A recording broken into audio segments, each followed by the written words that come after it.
через документы обычно мало домашнего высоки определенные.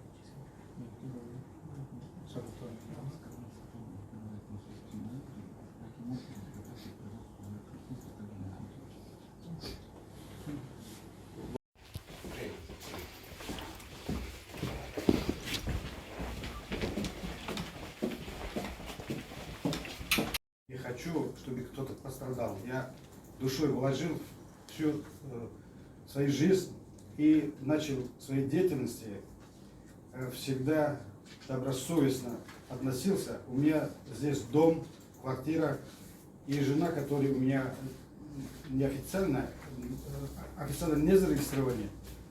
У нее дом рядом в моем деревне. Двое детей у меня. У меня квартира в город Курск. Я никуда не собираюсь от следствия убегать. Я сам приехал в город Курск к Следственный комитет. И при первый звонок я явился, куда мне говорили. Я никогда... Поехали, работаем. Скажите, вы согласны с решением суда? Без комментариев. Извините, пожалуйста. Такая ситуация бывает в жизни у всех. Первый раз я плохо себя чувствую. У меня я никогда не болел, но бывает у всех очень плохо чувствую, поэтому извините, без комментариев, без вопросов.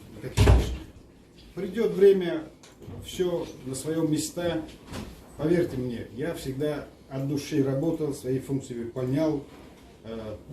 Немножко еще подождем, Боженька велик, все на свои места, как говорится, будет, надеюсь, нормально. Но мне жаль, вот эта девушка, которая разные слухи есть, что она раньше болела. Это от слов ее учительницы, которая работает в медколледже, где она 2 года закончила медколледж.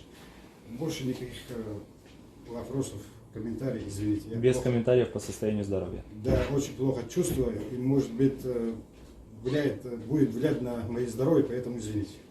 Но все-таки вы заявляли в суде то, что против заключения под стражу. Вот суд вынес решение домашний арест. Вот, на ваш взгляд, была лояльная же мера пресечения?